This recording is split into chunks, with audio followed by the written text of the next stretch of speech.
భారతీయ ఛానల్కి స్వాగతం. జై శ్రీరామ్. హర హర మహాదేవ్.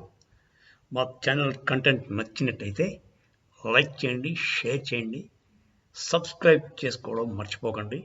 అలాగే బెల్ ఐకాన్ నొక్కండి. నీట్ ఎగ్జామ్స్లో పేపర్లు లీక్ అయ్యాయి. దానికి రచ్చ రచ్చ చేసేద్దామని కాంగ్రెస్ పార్టీ ఐఎన్డిఐ కూటమి ముందుగానే రెడీగా ఉంది. అసలు ఎలా లీక్ అయ్యాయి, ఎందువల్ల అయ్యాయి? అంతకుముందు ఎప్పుడు జరగలేదా? పేపర్ లీకేజ్ కాంగ్రెస్ రెజ్యూమ్లో ఎప్పుడు అవ్వలేదా అన్న విషయం తెలుసుకుందాం. ఇది పేపర్ లీకేజ్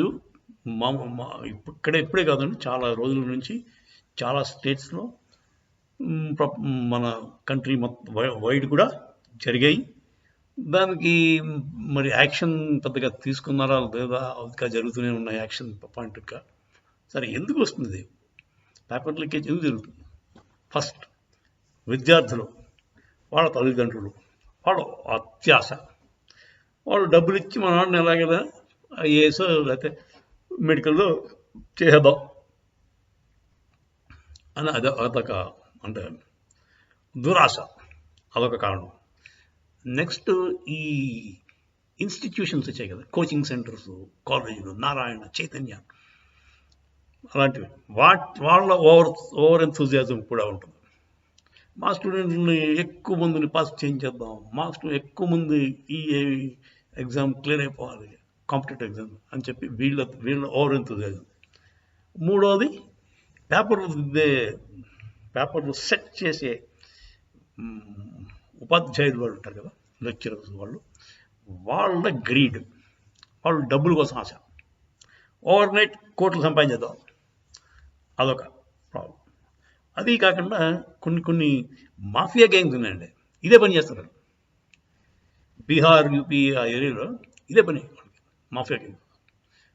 వాళ్ళు ఎలాగోలాగా వార్తలను మెత్తబెట్టో లేకపోతే వాడి దగ్గర పనిచేసేవాడిని పట్టుకుని ఏదో చేసి పేపర్ లాగేయడం, పేపర్నేమో తీసుకెళ్ళి బయట అమ్మడం, వాళ్ళు చేసే పని ఇదే.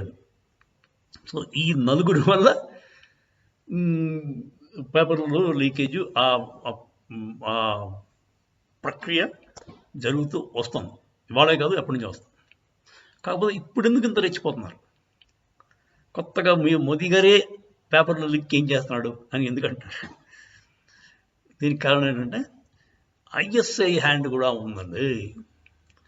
ఐఎస్ఐ పాకిస్తాన్ తాలూకు ఇంటెలిజెన్స్ ఏజెన్సీ, వాళ్ళ హస్తం కూడా ఉందని తెలియదండి. ఇక్కడ లెక్చరర్స్ వాళ్ళు ఎవరైతే పేపర్ లీక్ చేశారో వాళ్ళని పట్టుకుని వాళ్ళ మూలాలు వెతికితే ఇద్దరు దొరికారు ఐఎస్ఐ ఏజెంట్స్. కొంతమంది ఓన్లీ ఫర్ మనీ చేశారు తెలియక, కాకపోతే కొంతమంది హ్యాండ్లర్స్ ఉన్నారు, దాంట్లో కొంతమంది ఐఎస్ఐ తాలూకు కాంటాక్ట్స్ ఉన్న వాళ్ళు కూడా ఉన్నారు. అంటే టెర్రర్ యాంగిల్ కూడా దీంట్లో ఉంది. అంటే ఏం లేదు, ఇండియాలో మొత్తం అరాచకం సృష్టించాలి, అదే ఐఎన్డిఐ కూటమి తాలూకు లక్ష్యం. వాడేదో డెమోక్రసీ ఖతరే మే హై అంటూ పోచుకోలు కబులు చెప్తాడు కదా రాహుల్ గాంధీ, వాడు పక్క దేశాలకి టెర్రరిస్టులకి అమ్మేసానండి. మనం అంత నీచాన్ని తెలియజేయాలంటే కాంగ్రెస్ వాళ్ళు టెర్రరిస్టులతో కూడా చేయి కలిపేసి మోదీకి అందించాలి, చైనాతో చేయి కలిపేసి మోదీకి అందించాలి. దేశం ఏమైనా పర్లేదండి, వాడికి ఏం కావాలండి? వాడు ఇటలీలో పుట్టాడు, ఇటాలియన్కి పుట్టాడు, బోల్డ్ పౌరసత్వాలు ఉన్నాయి, ఇంగ్లాండ్లో ప్రాపర్టీ ఉంది. వాడికి ఏం కావాలండి ఇండియా అంటే? ఏం అభిమానం ఉంటుందండి మన దేశం అంటే? ముక్కలైనా చేసి ఓ ముక్క వాడు అక్క, ఓ ముక్క వీడు, ఒక ముక్క ఏమో వాడు బావక చెప్పి పరిపాలిద్దాం ట్రై చేస్తాడు. నెహ్రూ గడి చేశాడు కదా అదే పని. నెహ్రూ చేసిన పనే వీడు మళ్ళీ చేద్దాం. షేక్ అబ్దుల్లా నెహ్రూ గడికి distant cousin, second cousin, third cousin. వాడు మొహం వీడి మొహం అలాగే ఆడుతుంది. మీరు ఉమర్ అబ్దుల్లాని రాజీవ్ గాంధీ చూస్తే ఒకేలా ఉంటుంది. సరే, గాంధీ ఎవరు అంటే దాన్ని ప్రూవ్ చేయలేము. సో నెహ్రూ చేసిన పని వీడు కూడా చేద్దాం చేస్తాడు. నెహ్రూ ఏం చేశాడు? కాశ్మీర్ని వాడు తమ్ముడికి ఇచ్చాడు, వాడు ఇంకో డిస్టెంట్ కజిన్ జిన్నాకి పాకిస్తాన్ ఇచ్చాడు, వీడేమో ఇండియా ఉంచుకున్నాడు. సో అదే పద్ధతిలో మన రాహుల్ గాంధీ పేరు ప్లాన్ చేస్తున్నారండి. ఇంత ప్రమాదమైన ప్లాన్ ఉన్నాయండి కాంగ్రెస్కి. సో ఈ పేపర్ లీకేజ్ అవన్నీ ఓన్లీ పైకి కనపడే ఎఫెక్ట్స్. లోపల నుంచి చాలా కుట్ర జరుగుతుంది. ఈ కుట్రలో చిన్న శాంపుల్ మాత్రమే ఈ పేపర్ లీకేజ్. అలాంటివి ఏవేవో తీసుకొచ్చి, పనికిరానివన్నీ తీసుకొచ్చి దాన్ని పెద్ద పెద్ద ఇష్యూస్ చేసి, దానికి ఓన్లీ బీజేపీ మోదీ గారి కారణం అని చెప్పి ఆ మోదీ గవర్నమెంట్ పడగొట్టాలి. అది దానికి ఎంత నీచానికైనా దిగజారిపోతాడు రాహుల్ గాంధీ. ఐఎస్ఏతో చేతులు చెలిపేస్తాడు. అక్కడ కమ్యూనిస్ట్ పార్టీ ఆఫ్ చైనా తోటి ఎంఓయూలు రాసుకుంటాడు. జార్జ్ సోరోస్ తోటి డైరెక్ట్గా మంతనాలు జరుపుతాడు. దేశాన్ని ముక్కలు చేసి అమ్మేసే ప్రక్రియలో ఎవ్వరు సహాయపడినా వాడు సహాయం తీసుకుంటాడు. అలాంటి దేశద్రోహుల్ని నన్ను అడిగితే ఇంకే దేశం సహించదండి. వాళ్ళని బహిరంగంగా పట్టుకుని వాళ్ళ ఇలాంటి దేశద్రోహ చర్యలన్నీ బయటపెట్టి నన్ను అడిగితే పబ్లిక్గా వాళ్ళు హ్యాంగ్ చేయాల్సిన అవసరం ఉందండి. ఇది చాలా సీరియస్గా నేను చెప్తున్నాను. ఇది ఇంకేదైనా దేశం అయితే అలా చేస్తారండి.